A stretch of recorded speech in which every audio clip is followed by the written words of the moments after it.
हाय, आपके साथ मैं हूँ Surabhi Sharma. India TV YouTube channel subscribe करिए, बेल आइकन दबाएं।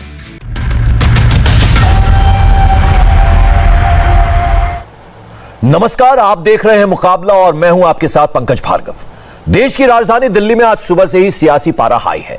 दिल्ली के मुख्यमंत्री अरविंद केजरीवाल ने आज केंद्र सरकार पर झगड़ालू होने का आरोप लगाया है। दरअसल दिल्ली सरकार का कहना है कि केंद्र ने उनकी घर घर राशन योजना को मंजूरी नहीं दी और केंद्र सरकार हर गैर बीजेपी राज्य यानी बंगाल, महाराष्ट्र, झारखंड जैसे राज्यों में वहां की सरकारों से भिड़ती है। पीएम मोदी को घेरने के लिए केजरीवाल ने यह निशाना लगाया है। ऐसे में बड़ा सवाल यह है कि जहां गैर बीजेपी सरकार है, उन राज्यों में केंद्र से इतना तकरार क्यों है, किसकी वजह से इतने झगड़े हो रहे हैं। इसी मुद्दे पर हम आज मुकाबला करेंगे, लेकिन सबसे पहले आपको सुनाते हैं कि दिल्ली के सीएम अरविंद केजरीवाल ने आज प्रधानमंत्री नरेंद्र मोदी पर क्या आरोप लगाए हैं। इस वक्त देश बहुत भारी संकट से गुजर रहा है। ये वक्त एक दूसरे का हाथ पकड़ के मदद करने का है। ये वक्त एक दूसरे से झगड़ने का नहीं है। लोगों को लगने लगा है कितनी मुसीबत के समय भी केंद्र सरकार सबसे झगड़ रही है। आप ममता दीदी से झगड़ रहे हैं, झारखंड सरकार से झगड़ रहे हैं, आप लक्षद्वीप के लोगों से झगड़ रहे हैं, महाराष्ट्र सरकार से लड़ रहे हैं, दिल्ली के लोगों से लड़ रहे हैं, किसानों से लड़ रहे हैं। लोग इस बात से बहुत दुखी हैं सर कि केंद्र सरकार सबसे लड़ रही है। ऐसे देश कैसे चलेगा? आप हम सबसे क्यों लड़ रहे हैं? हम सब आपके ही हैं, हम सब भारतवासी हैं। ऐसे में हम सब आपस में लड़ेंगे तो कोरोना से कैसे जीतेंगे? हमें आपस में नहीं लड़ना, हम सबको मिलके कोरोना से लड़ना है। तो आपको बता दें कि दिल्ली के मुख्यमंत्री अरविंद केजरीवाल ने आज केंद्र सरकार पर झगड़ालू होने का आरोप लगाया है। इसी पर आज का मुकाबला होगा, लेकिन उससे पहले इस वक्त की बड़ी खबर आपको बता दें। यह बड़ी खबर जम्मू कश्मीर से आ रही है। पुलवामा के त्राल में सीआरपीएफ की गाड़ी पर आतंकी हमला हुआ है। चौक पर सीआरपीएफ की गाड़ी पर आतंकियों ने ग्रेनेड से हमला किया। सभी जवान सुरक्षित हैं, लेकिन कुछ जो नागरिक हैं, कुछ लोकल्स वहां के हैं, उनके घायल होने की खबर आ रही है।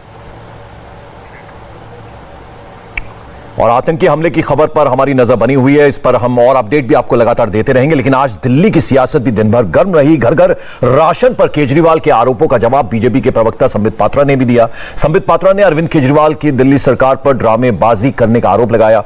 गैर बीजेपी राज्यों और केंद्र सरकार के बीच क्यों हो रहे हैं इतने ज्यादा झगड़े, इसी मुद्दे पर आज हम करेंगे मुकाबला। हमारे साथ कुछ खास मेहमान, उनका परिचय करवा दूं। बीजेपी प्रवक्ता प्रेम शुक्ला हमारे साथ जुड़ रहे हैं। केजरीवाल सरकार की सलाहकार रीना गुप्ता हमारे साथ हैं। कांग्रेस के प्रवक्ता अखिलेश प्रताप सिंह हमारे से जुड़ रहे हैं और साथ ही साथ जेडीयू प्रवक्ता राजीव रंजन भी इस बहस में शामिल होंगे। एक छोटा सा ब्रेक में यहां ले रहा हूं और उसके बाद शुरू करेंगे। तो आप देख रहे हैं मुकाबला और आज का हमारा विषय, जैसा कि हमने ब्रेक से पहले आपको बताया कि आज अरविंद केजरीवाल ने सीधे सीधे केंद्र सरकार पर झगड़ालू होने का आरोप लगाया। इसी मुद्दे पर हम बात करेंगे। हमारे साथ खास मेहमान जुड़ चुके हैं, उनका परिचय मैं करवा चुका हूं। प्रेम शुक्ला जी, सबसे पहले आपके पास। सीधे सीधे आज केजरीवाल जी प्रधानमंत्री से मुखातिब हुए। उन्होंने यह गंभीर आरोप लगाया। उन्होंने कहा कि जब यह वक्त एक साथ मिलकर कोरोना से लड़ने का है, इस वक्त आप झगड़ रहे हैं। तमाम स्टेट्स का उन्होंने हवाला दिया। साथ साथ वो जो घर घर राशन की योजना थी, उसे भी प्रधानमंत्री जी ने रोका। यह सीधा सीधा आरोप लगाया आज केजरीवाल जी ने। पंकज जी, आपने अरविंद केजरीवाल जी के आरोप के बाद हमारे राष्ट्रीय प्रवक्ता आदरणीय संबित पात्रा जी का प्रेस कॉन्फ्रेंस भी देखा। उन्होंने बिंदुवार उनके आरोपों का जवाब दिया और किस तरह से आप जो है, जो केंद्र सरकार राशन कार्ड, घर घर तक राशन कार्ड जो है वो एक देश एक राष्ट्र एक राशन कार्ड की जो योजना बनती है, उस योजना में भी बाधा खड़ा करने का काम केजरीवाल जी करते हैं। और स्वयं केजरीवाल की सरकार जो है, जो पॉइंट ऑफ सेल्स हैं, ऐसे स्थानों पर जो आपको व्यवस्था करनी चाहिए बायोमेट्रिक्स की, उसकी व्यवस्था करने की बजाय घोटाले का माहौल खड़ा करने का प्रयास करेंगे, तो क्या केंद्र को अपने अधिकारों का सदुपयोग नहीं करना चाहिए? उन्होंने अन्य राज्यों का उदाहरण दिया। अन्य राज्यों में ममता बनर्जी के राज्य का उन्होंने उदाहरण दिया, जो ममता बनर्जी अपने नागरिकों को चुनाव के में भारतीय जनता पार्टी का साथ देने के कारण उत्पीड़ित करके उनको पलायन करने के लिए मजबूर कर दें, तो उस पर राज्यपाल महोदय एक रिपोर्ट भी नहीं भेजें, तो ये संघ राज्य से यही संवैधानिक अपेक्षा थी क्या? उन्होंने महाराष्ट्र का उदाहरण दिया। महाराष्ट्र में आदरणीय मुकेश अंबानी के घर पर जो है बम लगाने का, जिलेटिन प्लांट करने का काम स्वयं जो है सरकार के कारिंदे करते हैं और अगर उस पर एनआईए जांच कर दे तो उसका विरोध करने लगे। तो ये कोई विरोध का मुद्दा होता है क्या कि आप एक देश के उद्योगपति के घर के बाहर आपकी पुलिस जिलेटिन रख दे और जिलेटिन रखने के बाद एनआईए एक्ट में अगर एनआईए उसकी जांच करे, सरकार उसका विरोध करने खड़ी हो जाए, तो ऐसे विरोध को स्वीकारा जा सकता है क्या? ऐसे अन्य राज्यों के बारे में बताया जा सकता है। चलिए, केंद्र अपनी भूमिका जो है उसका पूरी तरह से दायित्वों का निर्वाह कर रही है। राज्यों से भी अपेक्षा है कि संघ राज्य का जो हमारा संवैधानिक जो व्यवस्था है उसका आदर करते हुए कृपा करके जो है अनावश्यक आप जो है इस तरह के घोटाले कोरोना काल में करने का प्रयास ना करें। प्रेम शुक्ला जी, आम आदमी का राशन घोटालेबाजों के जेब में ना डाला जाए। प्रेम शुक्ला जी, एक एक करके मैं पहले सभी मेहमानों के पास चला जाऊं, फिर हम इस डिबेट को ओपन करेंगे, मुकाबला को ओपन करेंगे। सबसे वरिष्ठ हमारे साथ अखिलेश प्रताप सिंह जी हैं, मैं उनके पास जाऊंगा, लेकिन चूंकि आरोप अरविंद केजरीवाल जी ने लगाया इसलिए रीना गुप्ता हमारे साथ जुड़ी हुई हैं। रीना जी, आज चूंकि संबित पात्रा जी का जिक्र किया अभी प्रेम शुक्ला जी ने, उन्होंने ABCD आपकी सरकार की समझा दी। उन्होंने कहा A for advertisement, B for blame, C for credit, D for drama, E for excuse, F for failure. इस ड्रामे को बंद कीजिए केजरीवाल जी। देखिए पंकज जी, भारतीय जनता पार्टी की केंद्र सरकार तो ये चाहती है कि पूरा देश लाइन में खड़ा रहे। पहले नोटबंदी करके इन्होंने हमें अपने पैसे के लिए लाइन में खड़ा किया, वैक्सीन के लिए लाइन में खड़ा कर रहे हैं। केजरीवाल जी ये चाहते हैं कि जो देश का नागरिक है उसको जो मूलभूत सुविधाएं हैं वो उसके घर पे मिले। अब आप मुझे बताइए कि आज की तारीख में आप और मैं कोरोना के काल में हम चाहते हैं कि हर चीज हमारे घर पे आ जाए, हमें क्यों राशन की दुकान पे जाके लाइन में लगना पड़े? इसके खिलाफ कोई मुझे तर्क दे दे कि इस स्कीम में प्रॉब्लम क्या है तो मैं उस बात को मानूंगी। संबित पात्रा जी तो आके कुछ भी कॉमेडी शो कर देते हैं, उस पे उसका रिस्पांस देने से कोई मतलब नहीं है।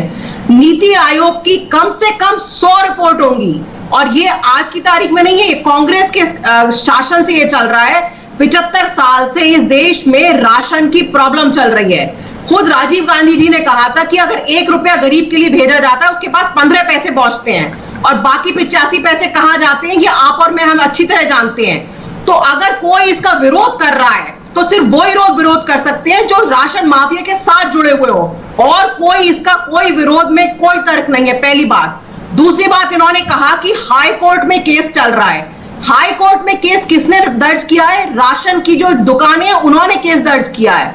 वो गए हाई कोर्ट में स्टे मांगने, हाई कोर्ट ने उनको स्टे नहीं दिया क्योंकि हाई कोर्ट को भी इस स्कीम के खिलाफ कुछ नजर नहीं आया, नहीं तो हाई कोर्ट स्टे दे देती उनको। और हाई कोर्ट में भी केंद्र सरकार ने जो अपना एफिडेविट पेश किया, उन्होंने हमारी स्कीम का कोई विरोध नहीं किया। अगर इस स्कीम में मूलभूत रूप से कोई प्रॉब्लम थी तो आप हाई कोर्ट में अपना एफिडेविट पेश करते, बताते क्यों इसमें प्रॉब्लम है, क्या प्रॉब्लम है। जहां तक वन कार्ड वन नेशन की बात है, ये पूरी स्कीम जो है उस पर पूरी तरह सोलोआन है, सच साबित होती है।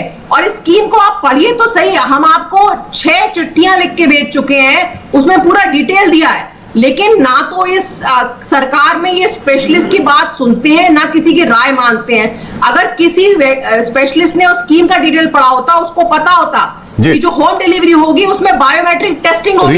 रीना जी इस पर इस पर जवाब लेंगे, चूंकि केंद्र में बीजेपी की सरकार है तो प्रेम शुक्ला जी को इस पर जवाब देना होगा, हम उनसे जवाब लेंगे। लेकिन जरा मैं एक एक करके बाकी 2 मेहमानों के पास भी चले जाऊं।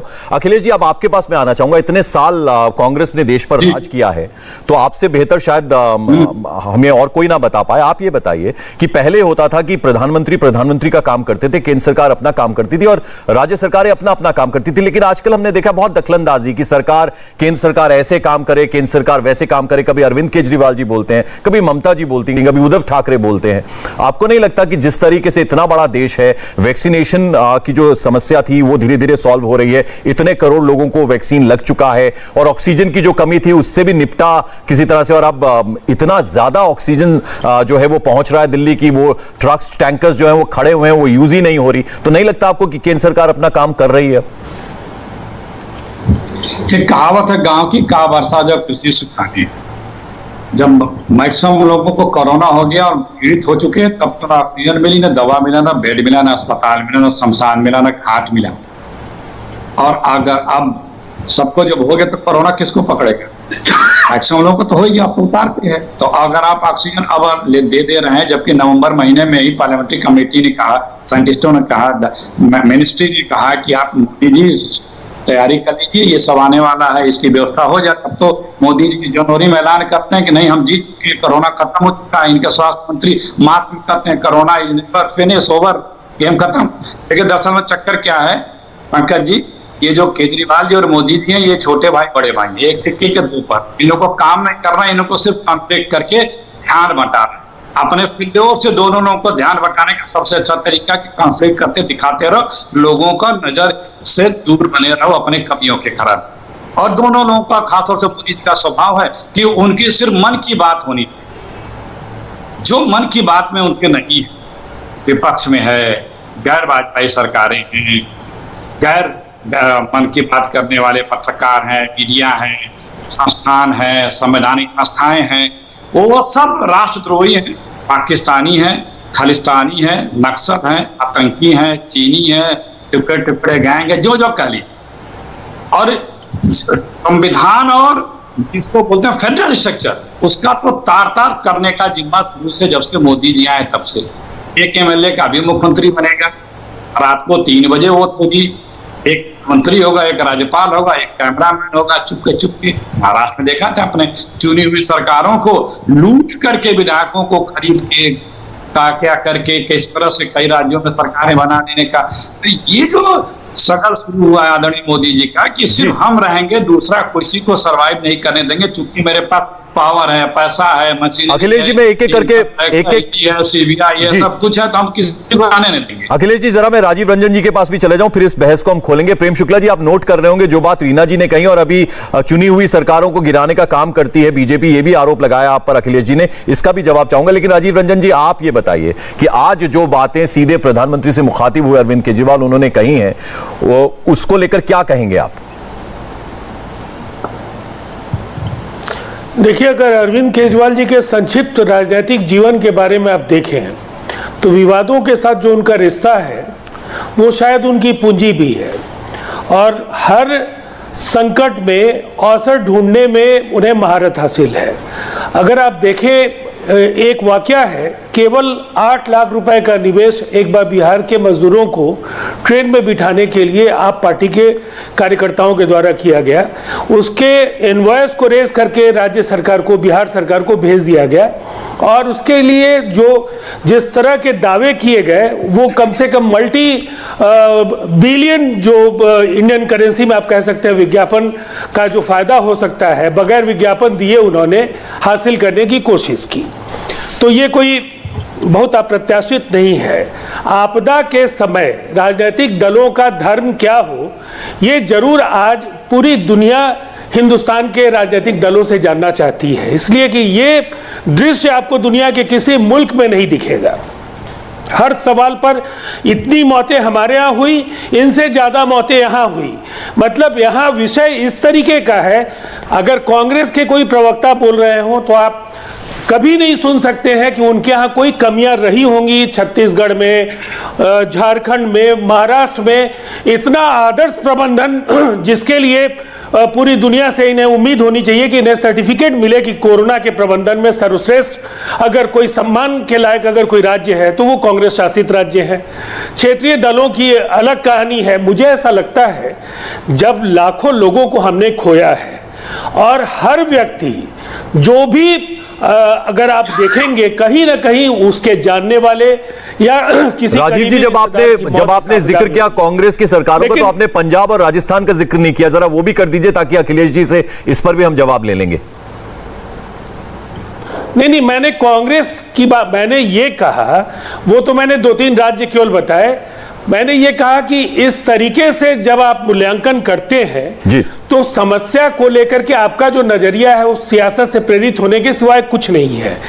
जब एक सदी का सबसे बड़ा संकट आज मानवता झेल रही है, दुनिया की काफी शक्तिशाली अर्थव्यवस्थाओं ने घुटने टेक दिए, हिंदुस्तान के प्रबंधन को आप सराहें या ना सराहें, लेकिन इतनी बड़ी आबादी, जहां आबादी का घनत्व तो बहुत ज्यादा है, जहां इस महामारी के प्रसार को लेकर के जो आशंकाएं थी, उसके बाद अब धीरे धीरे हम रास्ते पर आ रहे हैं। चिंता यह करनी चाहिए कि तीसरी बार अगर कोरोना के लहर का शिकार अगर हम होते हैं तो हमें क्या करना है। ये वक्त है केंद्र और राज्य मिलकर ये विचार करें और वैक्सीनेशन को लेकर के जो सुप्रीम कोर्ट की चिंताएं हैं, प्रेम शुक्ला जी, जो बात राजीव रंजन जी कह रहे हैं वही तो अरविंद केजरीवाल भी कह रहे हैं। उन्होंने आज ये कहा कि अब ये समय जो है मिलकर कोरोना के खिलाफ लड़ने का। ये बीजेपी का वैक्सीन है राजीव जी, आपने लाशों में तब्दील लोगों को करा दिया केवल ये साबित करने में कि भारतीय जनता पार्टी के खिलाफ आप हैं। जी, जो बात राजीव रंजन जी कह रहे हैं प्रेम शुक्ला जी, वही अरविंद केजरीवाल ने भी कही। उन्होंने कहा कि ये वक्त जो है मिलजुल कर काम करने का है और कोरोना से लड़ने का, आपस में लड़ने का नहीं। उन्होंने साथ साथ ये कहा, आज वो काफी व्यथित, उन्होंने कहा मैं बहुत व्यथित हूं, इसलिए प्रधानमंत्री जी सीधे आपसे बात करना चाहता हूं। अगले हफ्ते हम घर घर राशन पहुंचाने वाले थे, टेंडर हो गए थे और पूरी तैयारी हो चुकी थी, क्रांतिकारी ये कदम था, लेकिन इसे आपने रोक दिया। देखिए, संकट ऐसा केजरीवाल जी जो स्वयं कर रहे हैं उसी को लेकर रोना भी रोते हैं। अब कह रहे महामारी के समय लड़ना नहीं चाहिए, महामारी के समय पाखंड भी नहीं करना चाहिए। महामारी के समय लगातार ऑक्सीजन की आपूर्ति को लेकर सुप्रीम कोर्ट और हाई कोर्ट में केजरीवाल जी गलत बयानी करते रहे उनकी सरकार। जब सुप्रीम कोर्ट ने कहा आइए ऑक्सीजन की ऑडिट कर लेते हैं तो भाग खड़े हुए। जब सुप्रीम कोर्ट ने उनको मुंबई मॉडल दिखाया और कहा कि देखिए आपसे आपके ही लगभग जितने रोगी मुंबई में भी हैं और वहां पर आपकी तुलना में आधे ऑक्सीजन में वहां सबको आपूर्ति हो जा रही है, और जैसे ही सुप्रीम कोर्ट ने कहा कि आओ ऑक्सीजन की ऑडिट कर लेते हैं, ऑडिट के नाम पर भाग खड़े हुए। अब जो घर घर राशन की भी बात है, संबित पात्रा जी ने बहुत जो है विस्तार में बताया कि भाई आप घर घर राशन की बात तो करें, हम जो आपको राशन भेज रहे हैं उस राशन में से हम आपसे चाहते हैं भाई वो किसको जाने वाला है, किस आधार पर जाने वाला है, बायोमेट्रिक्स है कि नहीं है, और आप गलत तरीके से गलत लोगों के हाथ में राशन चले जाए ये हमको मंजूर नहीं है। और दूसरी बात जो अखिलेश सिंह जी ने अभी अभी कहा कि भारतीय जनता पार्टी के संघ राज्यों की स्थिति बिगड़ गई। अखिलेश जी संभवतः विस्मरण रोग के शिकार हैं, स्मृति भ्रंश है उन्हें। आप 1957 में केरल की नंबूदिरी सरकार से लेकर 2005 की नीतीश कुमार की सरकार तक 90 से अधिक ऐसी सरकारें हैं जिन राज्य सरकारों को विधानसभाओं में पूर्ण बहुमत प्राप्त होने के बाद भी कांग्रेस की केंद्र सरकार ने उनको बर्खास्त किया। भारतीय जनता पार्टी ने आज तक अपने 1998 से 2004 का कार्यकाल और दूसरा जो है 2014 से 2021 का कार्यकाल कभी भी किसी राज्य सरकार के खिलाफ संविधान के अनुच्छेद 356 का दुरुपयोग नहीं किया। रीना जी ऑडिट से भागते क्यों हैं आप? जो चीजें बताई थी वो तो आपके ध्यान में ही होगा ना। रीना जी ऑडिट से भागते क्यों हैं आप लोग? केंद्र की कांग्रेस सरकार ने राज्य के सरकारों के खिलाफ काम किया था, बोल रहे हैं तो देखा ही सबने। हाँ रीना जी बोलिए। देखिए पंकज जी, आपने देखा कि किसी ने भी किसी स्कीम के बारे में कोई भी तथ्य नहीं रखे, इधर उधर की फलाना ढिमाकी सारी बातें कर डाली, लेकिन स्कीम के बारे में कोई तथ्य नहीं रखा, क्योंकि स्कीम में कोई प्रॉब्लम ही नहीं है। आप उसका विरोध सिर्फ इसलिए कर रहे हैं क्योंकि आप चाहते ही नहीं है कि इस देश का भला हो। आप चाहते हैं कि ये देश जो है मोहताज रहे, बस हर समय लाइन में खड़ा रहे और आपके सामने भीख मांगता रहे। पहली बात। दूसरी बात, अब जब इधर उधर की बातें आप लोग कर रहे हैं तो मैं आपको याद दिला दूं कि जब भारतीय जनता पार्टी की जब मैनिफेस्टो में प्रेम जी आप बहुत वरिष्ठ प्रवक्ता हैं, मुझे बोलने का मौका दीजिए, मैंने आपको टोका नहीं था। नहीं रीना जी देखिए, पॉइंट बाय पॉइंट बताइए ना। वो ये कह रहे हैं सीधे सीधे ऑक्सीजन ऑडिट से क्यों भागे, इसका जवाब दे दीजिए, फिर आप अपनी बात भी कहिए आगे। नहीं भागे हम ऑक्सीजन ऑडिट से, हम तो बिल्कुल नहीं भागे। और सुप्रीम कोर्ट ने सीधे सीधे बोला, आप ही बताइए कि केंद्र सरकार ने दिल्ली को ऑक्सीजन क्यों नहीं दी। सुप्रीम कोर्ट ने कहा चाहे कुछ भी करिए, डू एनीथिंग, लेकिन आपकी जिम्मेदारी है कि आपको ऑक्सीजन देनी चाहिए। तो दिल्ली सरकार सुप्रीम कोर्ट में लड़ती रही, रीना जी ऑक्सीजन के बारे में देखिए, हम लगातार इस पर डिबेट करते रहे हैं। राघव चड्ढा लगातार हमारे प्रोग्राम्स में आते रहे, उन्होंने कहा कि हमारे को दरवाजे पर लाके दे दीजिए ऑक्सीजन, फिर हम दिल्ली में डिस्ट्रीब्यूट कर देंगे। यानी दरवाजे तक तो पहुंचा दी ना केंद्र सरकार ने। पंकज जी, ऑक्सीजन की जो इशू था उसमें सीधे सीधे केंद्र सरकार की गलती थी। पहली बात, इन्होंने जो है सही से ऑक्सीजन डिस्ट्रीब्यूट नहीं करी। तो ये सिर्फ दिल्ली में नहीं हुआ, आप बताइए यूपी में क्या हुआ, कर्नाटका जहां इनकी अपनी सरकार है वहां पे क्यों ऑक्सीजन की कमी से लोगों की मृत्यु हुई, आप बताइए। हम तो विपक्ष की सरकार है, कर्नाटका में भाजपा की सरकार है, गोवा में भाजपा की सरकार है, किसी बात का जवाब तो हो इनके पास, बताइए आप। प्रेम शुक्ला जी बताइए क्यों कर्नाटका में ऑक्सीजन की कमी से मृत्यु हुई, नहीं, आप क्यों बताइए, गोवा में ऑक्सीजन ऑक्सीजन की से कमी क्यों से भागे? मृत्यु मेरा हुई? मूल प्रश्न, उसका उत्तर आपने नहीं दिया। रीना जी रीना जी देखिए, मुझे अखिलेश जी के पास भी जाना है, एक मिनट। नहीं कर पाए, नहीं भागे, क्योंकि आप जो है हम ऑक्सीजन बिल्कुल जहां से उठाना था नहीं उठा भागे। पाए, हम क्योंकि आज भी आपने हमने क्रायोजेनिक टैंकर्स का टेंडर आप नहीं निकाल पाए, क्योंकि क्रायोजेनिक टैंकर्स आप एक्वायर नहीं कर पाए। ये सत्य है। आप अपनी विफलताओं का ठीकरा जो है दूसरों के माथे फोड़ने से बचे। आप कर अपनी विफलता का ठीकरा अभी तक नेहरू जी को दे रहे हैं। ये कांग्रेस नेहरू जी को इतना याद नहीं करते जितने भाजपा कितनी बार छोड़ेंगे? देश की जनता पहचान चुकी है देश में कि केजरीवाल जी क्रिकेट की तरह बदलने लगते हैं। नेहरू जी सवेरे थैंक यू, शाम में विरोध, फिर नेहरू सवेरे थैंक यू, शाम में विरोध। 7 साल में जितना भाजपा ने नेहरू जी को सवेरे याद थैंक किया यू, है। शाम में विरोध। रीना जी चूंकि मुझे अखिलेश जी के पास जाना है, देखिए उनको भी जवाब दीजिए। उन्होंने कहा कि ये दोनों जो हैं, एक बड़ा भाई है, एक छोटा भाई है। उन्होंने बीजेपी की भी बात कर दी, उन्होंने आम आदमी पार्टी की बात कर दी। जरा उनको भी जवाब दे दीजिए, फिर मैं अखिलेश जी के पास जाऊंगा। उन्होंने कहा कि कोई कुछ नहीं कर रहा, जनता जो है वो बेवकूफ जनता को बनाया जा रहा है इस पूरे वैक्सीन के मुद्दे पर, ऑक्सीजन के मुद्दे पर। उन्होंने आपको छोटा भाई कहा है। कि कौन क्या कर रहा है पंकज जी, ये तो आप दिल्ली की आम जनता से पूछिए। दिल्ली से भाजपा और कांग्रेस दोनों का सफाया हो गया है, क्योंकि दोनों में से किसी ने कुछ नहीं किया। तो ये तो दिल्ली की आम जनता से पूछिए, और अगले चुनाव में पता चल जाएगा कि कौन कर रहा है कौन नहीं कर रहा है। अखिलेश जी जवाब दीजिए, आपको स्मृति भ्रम हो गया है, यह बात भी प्रेम शुक्ला जी ने कही है। अच्छा, नहीं ठीक है, उन्हें कहना भी चाहिए, उनका यही कहने के लिए। नहीं तो मान रहे हैं आप? या नहीं वो कहना, अब तो मैं जवाब दे रहा हूं ना, मैं तो कह रहा हूं उन्हें कहना चाहिए, इसी काम के लिए वो आए हुए हैं। देखिए पंकज जी, आप हमारी बात मत मानिए या किसी और पॉलिटिकल पार्टी की बात मत मानिए। पिछले 1.5-2 महीनों में सुप्रीम कोर्ट और हाई कोर्ट ने आदरणीय स्वयंभू महाशक्तिमान मोदी जी की सरकार को कोरोना के ऊपर अदालतों ने जो टिप्पणियां की हैं, एक दिन उसी पे बात कर लिए, 24 घंटे लगेंगे। सरकारें आपने अदालतों ने जो इस सरकार के फेल्योर, जो उदासीनता, जो मूर्खता, देखिए भाई, देखिए फुटबॉल मत ये सत्य है कि नहीं? आप भाजपा के प्रवक्ताओं को क्या हो गया है? आके शो में फुटबॉल बनते, जब तक दो की खाते में आप लोग शांत नहीं रहते हो। जो है 2014 के बाद बिगड़ा, कृपा करके बता दीजिए 2005 तक आपने 90 से अधिक राज्य सरकारों पीड़ितों को खामोश करें। मैं इस तरह से बात नहीं कर रहा। प्रेम शुक्ला जी जरा सुन लीजिए, देखिए एक मिनट मेरा आप दोनों से निवेदन है, प्रेम शुक्ला जी और अखिलेश जी। मेरी कोई इच्छा उनको टोकने की नहीं है जी। देखिए अबाध रूप से बोले, देखिए आप लोग स्टूडियो में नहीं है, तकनीक के जरिए हम आपस में एक दूसरे से जुड़े, तो जरा एक एक अपनी बात कह ले तो बात अच्छे से समझ में आएगी। प्रेम शुक्ला जी आपने अपनी बात कही, अब जरा अखिलेश जी का जवाब सुन ले, फिर आप बोलिएगा। अखिलेश जी देखिए, मैंने कहा, दोबारा इसलिए कहना पड़ रहा है क्योंकि शायद पाठक दर्शक ना सुन पाए हो। हम करें, हमारे बात को छोड़ दीजिए या विपक्ष की बात को छोड़ दीजिए, जो सत्तारूढ़ दल के लोगों ने कहा उनको भी छोड़ दीजिए।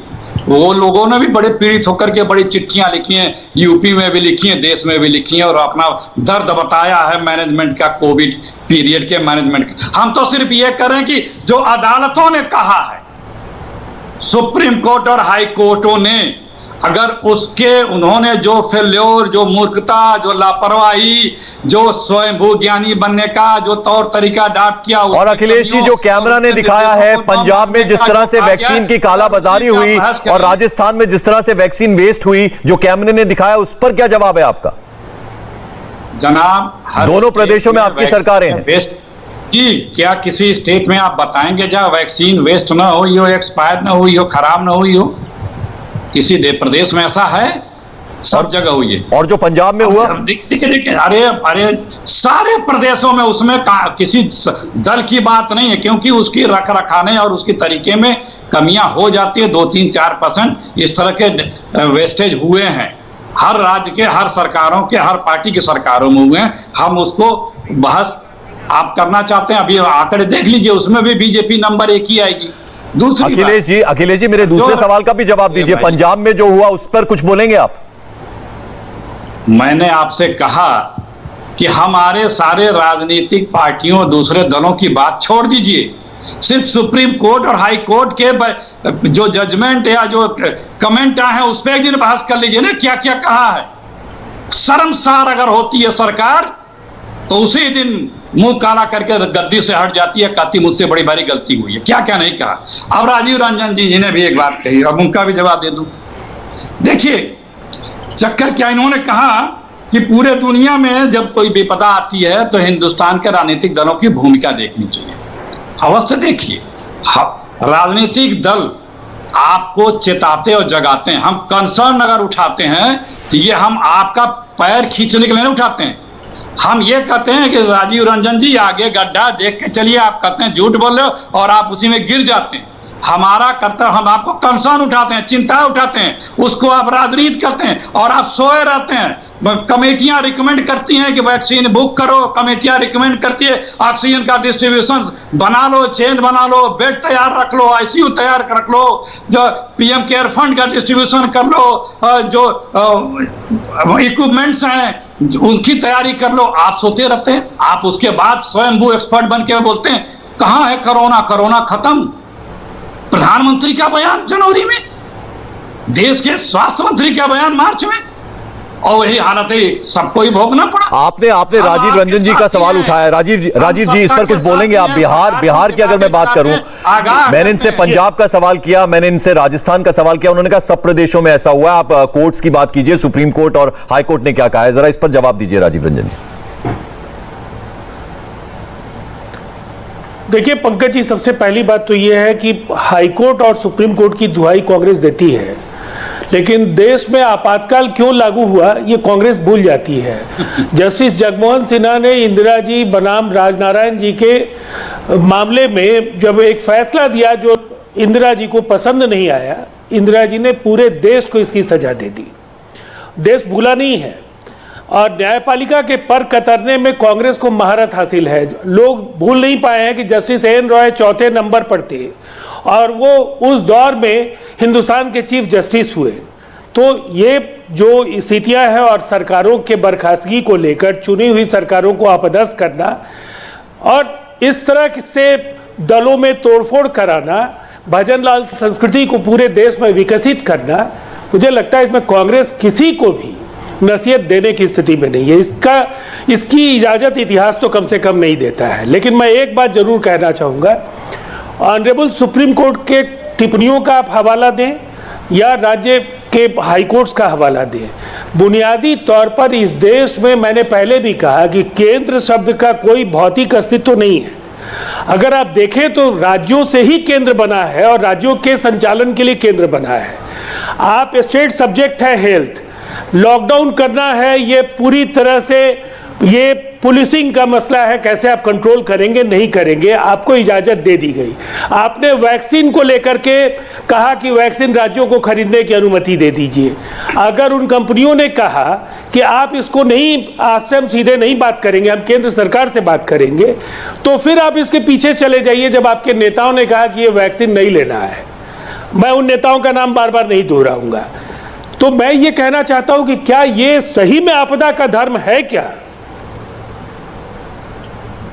प्रेम शुक्ला जी, आपदा में अवसर की बात है, जी, अगर आप मानते हैं कि राजस्थान, पंजाब या ये आपके महाराष्ट्र में या झारखंड में कहीं कोई समस्या नहीं है, तो मैं समझता हूं फिर कोई बहस का मतलब नहीं है। जी प्रेम शुक्ला जी, जरा आप ये बताइए, विपक्ष लगातार ये बात कहता आ रहा था कि जो पहली वेव थी उसको ठीक से हैंडल किया केंद्र सरकार ने, लेकिन दूसरी वेव का अनुमान ठीक से नहीं लगाया। जो काम दिसंबर में होना चाहिए था वो दिसंबर में नहीं हुआ, और जब वैक्सीन अपने देश को चाहिए थी, बार बार कांग्रेस की तरफ से भी बात कही जाती थी, तो वो विदेश भेज दी गई। हालांकि WHO जो है उसकी तरफ से काफी सारी वैक्सीन को मंजूरी मिल गई थी, क्यों नहीं उस वक्त इंपोर्ट की गई? जब इंपोर्ट करनी चाहिए थी उस वक्त बाहर भेज दी गई।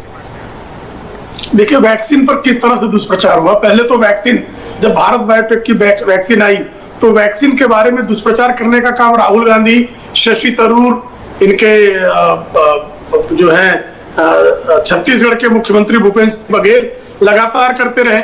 उसके बाद वैक्सीन पर आप राजस्थान का जो प्रश्न पूछ रहे हैं, राजस्थान में डस्टबिन में वैक्सीन फेंक दी गई। साहब और कहां पर डस्टबिन वैक्सीन में फेंकी गई? जरा एक गैर कांग्रेसी राज्य का नाम बता दे जहां पर वैक्सीन को डस्टबिन में फेंक दिया गया हो।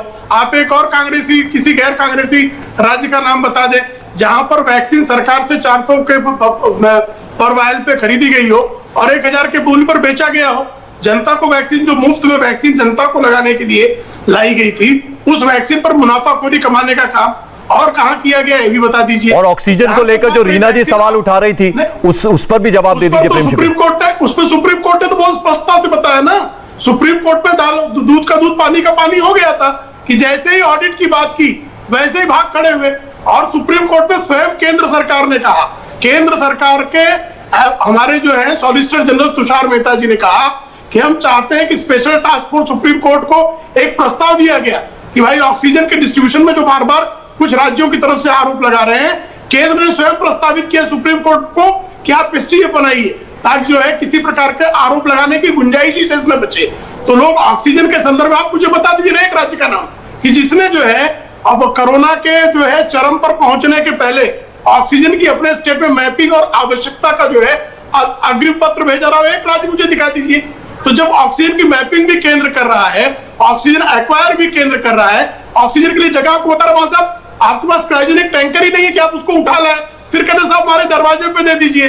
तो आप जो है आप खुद कुछ नहीं करेंगे, आप सिर्फ विज्ञापन जारी करेंगे। तो इसीलिए A to F जो है आज जो हमारे भाई संबित जी ने जो दिखाया, A to F जो उन्होंने बताया, A to F तो साबित है ना, कहीं उसमें कोई रीना जी आप केवल एडवर्टीजमेंट विज्ञापन जारी करेंगे, हाथ पे हाथ धरे बैठे रहेंगे, केंद्र ही सब कुछ करे, ये आरोप लगाए जा रहे हैं प्रेम शुक्ला जी की तरफ से। देखिए पंकज जी, मैं सिर्फ तथ्य दे के बात करती हूं। जब भारतीय जनता पार्टी ने अपना मैनिफेस्टो जारी किया था, उसके 4 सिर्फ आंकड़े मैं यहां पे कोट करना चाहूंगी। इन्होंने कहा था कि हम 2 करोड़ नौकरियां लाएंगे देश में, 15 लाख रुपए तो इन्होंने अपने आप ही कह दिया कि वो जुमला था, किसानों की इनकम दुगनी करेंगे और 100 दिन में महंगाई कम कर देंगे। आज की तारीख में महंगाई की जो दर है वो 11 साल में सबसे ज्यादा है, 10.49 रेट ऑफ इन्फ्लेशन है। और बेरोजगारी की दर जो है, प्रेम जी बीच में मत बोलिए, पंकज जी को चुप कराइए, नहीं तो मैं डिबेट छोड़ रही हूँ, ऐसे डिबेट नहीं होता। रीना जी प्लीज, रीना जी देखिए, मैं जब आप बोलेंगी तो मैं उन्हें समझाऊंगा, उन्हें रोकूंगा, लेकिन ये बार बार मत बोलिए। जी बोलिए, बीच में मत बोलिए प्रेम जी, बहुत गंदी आदत है ये भारतीय जनता पार्टी के प्रवक्ताओं की बीच में। अच्छा चलिए अपनी बात कीजिए, जमीन से सीधे सवाल पूछा जाएगा तो उसके बाद कोई जवाब नहीं होगा। अभी किस विषय पे चल रहा है? अंतर्राष्ट्रीय लेबर ऑर्गेनाइजेशन की रिपोर्ट है कि 3 दशक में बेरोजगारी सबसे ज्यादा है। आज की तारीख में महंगाई सबसे ज्यादा, बेरोजगारी सबसे ज्यादा, वैक्सीन की कमी, सबसे अधिक बेरोजगारी दिल्ली में है। फिर भी आप लोग आंकड़ा है कि सबसे अधिक बेरोजगारी अरविंद केजरीवाल के राज में है। कोई फायदा नहीं है, बीच में बोलते रहेंगे, मेरे बोलने का कोई फायदा नहीं है। प्रेम जी जरा सुन लीजिए, रीना जी को अपनी बात पूरी करने दीजिए, फिर मैं जवाब आपका जरूर लूंगा, लेकिन बीच बीच में आप बोलेंगे तो दिक्कत होती है, आवाज ही नहीं किसी की आती। रीना जी अपनी बात पूरी कीजिए। देखिए आज की तारीख में भी सुप्रीम कोर्ट ने बोला कंपलसरी लाइसेंसिंग यूज करिए और 2 से ज्यादा कंपनी को आप कंपलसरी लाइसेंसिंग यूज करके और फॉर्मूला दीजिए। हैफकिन इंस्टीट्यूट जिनके साथ इन्होंने एमओयू साइन किया, आज तक वो उसको ना तो बजट गया है ना वो एमओयू फाइनलाइज हुआ है। आप बताइए, आपको भारत बायोटेक से कुछ पैसा मिल रहा है क्या कि आप कंपलसरी लाइसेंसिंग नहीं यूज करके और बाकी सारे पीएसयूज को देते हैं उसका फॉर्मूला बनाने के लिए? रीना जी जरा 2-3 बातों का मेरा भी जवाब दीजिए। हम चूंकि अरविंद केजरीवाल लगातार प्रेस कॉन्फ्रेंस करते हैं, एक दिन वो कहते हैं कि हमारी तैयारी पूरी है, फिर अचानक से ऑक्सीजन की कमी की बात आ जाती है, फिर वैक्सीनेशन बेड्स को लेकर भी वो ये बात कहते हैं, वैक्सीनेशन को लेकर वो एक टारगेट दे देते कि इस मंथ तक हम पूरा कर देंगे, फिर उसको लेकर सवाल उठने लग जाते हैं। यानी वो बार बार जो रंग बदलते हुए नजर आते हैं, जिसको लेकर प्रेम शुक्ला जी कह रहे थे कि गिरगिट की तरह रंग बदलते हैं, उस पर क्या जवाब है? पंकज जी, जब दिल्ली में आम आदमी पार्टी की सरकार बनी थी, दिल्ली में 8,000 बेड्स थे, आज की तारीख में दिल्ली में 25,000 बेड हैं। हमने इतने गुने बेड्स बनाए 7 साल में, पहली बात। दूसरी बात, ऑक्सीजन को लेके सुप्रीम कोर्ट ने क्लियर वर्डिक्ट दिया है। सुप्रीम कोर्ट ने कहा है कि केंद्र सरकार की जिम्मेदारी है कि वो ऑक्सीजन का इंतजाम करे, उसका डिस्ट्रीब्यूशन करे। मुझे समझ में नहीं आ रहा आप ऑक्सीजन का बार बार सवाल क्यों उठा रहे हैं। बिल्कुल क्लियरली ये सुप्रीम कोर्ट ने कहा है कि केंद्र सरकार की जिम्मेदारी है। वैक्सीन की जिम्मेदारी जो है वो भी केंद्र सरकार की है। तो आप बताइए, जब आपने ना वैक्सीन ऑर्डर करी टाइम पे, जब पार्लियामेंट्री कमेटी कहती रही, स्पेशलिस्ट कमेटी कहती रही कि देश में ऑक्सीजन की कमी होने जा रही है, आपने ऑक्सीजन का इंतजाम नहीं करा। और रीना जी, पूरा देश आपको सुन रहा है। एक जवाब मेरा और दे दीजिए, तीसरी वेव को लेकर दिल्ली की क्या तैयारी है, जरा इसका भी जवाब दे दीजिए। थोड़ा वक्त की कमी है, मुझे और गेस्ट के पास भी जाना है। Last point Bharatiya Janata party का बहुत ही फेवरेट इस समय डायलॉग है कि जो हेल्थ है वो स्टेट सब्जेक्ट है। लेकिन मैं उनको याद दिलाना चाहूंगी कि इंफेक्शियस डिजीज जो होता है वो कॉन्करेंट लिस्ट में आता है, और ये पहली बात नहीं है। 70 साल से इस देश में वैक्सीनेशन का प्रोग्राम चल रहा है।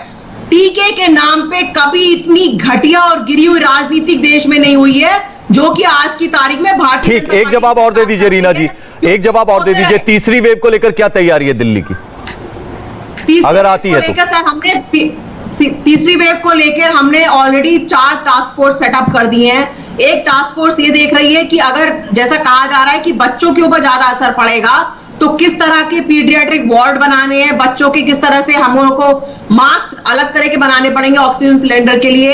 एक जो है स्पेशलिस्ट की टीम है वो पूरा दवाइयों का फोरकास्टिंग कर रही है, कितनी दवाई किस तरह की चाहिए, वो कहां से मुहैया कराई जाएगी। बेड्स का ऑर्गेनाइजेशन कर रहे हैं। ऑक्सीजन का भी हमने रियलाइज कर लिया कि केंद्र सरकार हमें नहीं देगी, हमें अपना इंतजाम करना पड़ेगा, हम ऑक्सीजन का भी इंतजाम कर रहे हैं। तो तीसरी वेव के लिए पूरी तरह से तैयारी चल रही है। वहीं आप देखिए केंद्र सरकार तीसरी वेव की तैयारी छोड़ने के बजाय यूपी में चुनाव में चली गई ऑलरेडी।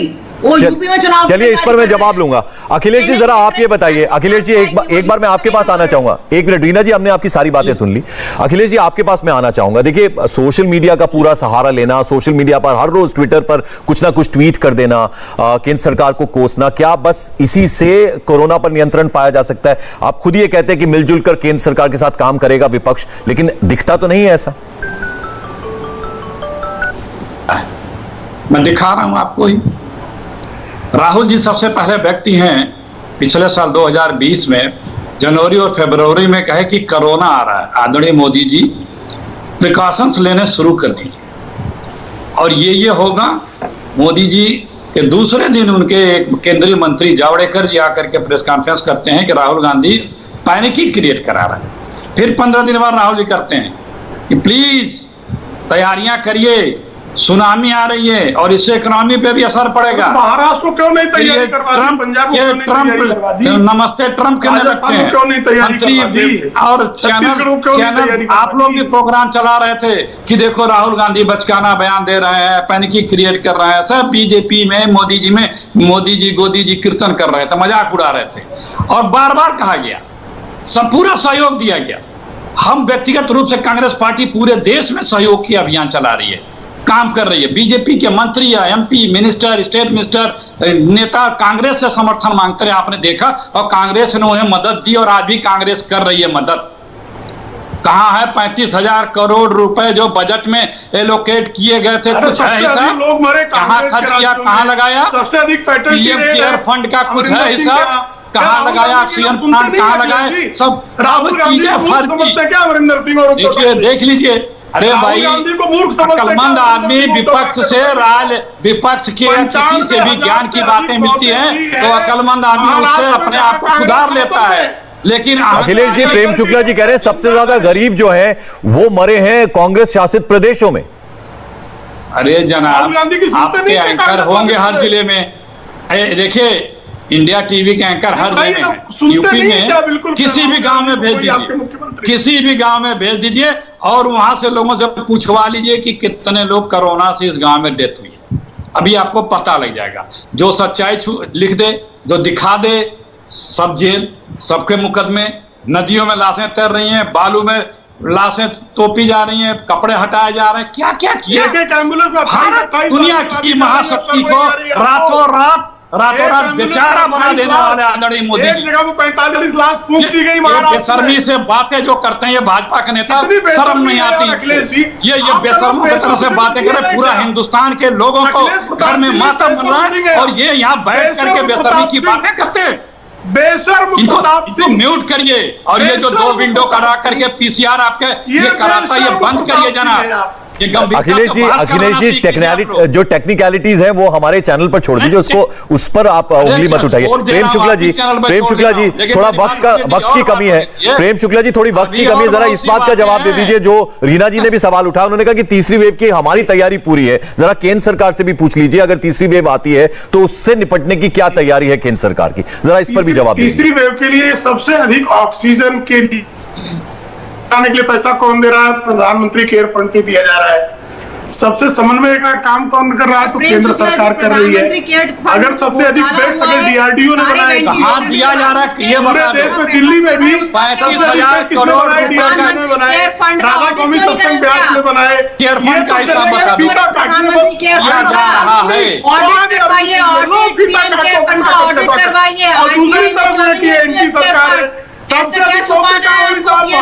चलिए प्रेम शुक्ला जी, मेरे पास इतना ही वक्त था। बहुत बहुत शुक्रिया हमारे साथ जुड़ने के लिए। रीना जी आपका भी शुक्रिया, अखिलेश जी आपका भी, और राजीव रंजन जी आप हमारे साथ जुड़े, आप सभी का बहुत बहुत शुक्रिया। उम्मीद करनी चाहिए जो बात अरविंद केजरीवाल ने कही है उस पर वो अमल भी करें, यानी केंद्र और राज्य सरकारें जो है आपस में मिलकर काम करेंगी अगर, तो इस बड़े संकट से निजात जरूर मिल सकती है। कोरोना के इस संकट काल में जरूरत है केंद्र और राज्यों के बीच सामंजस्य की, आने वाली तीसरी लहर के खतरे से निपटने की स्ट्रैटेजी बनाने की, लोगों को जागरूक करने की।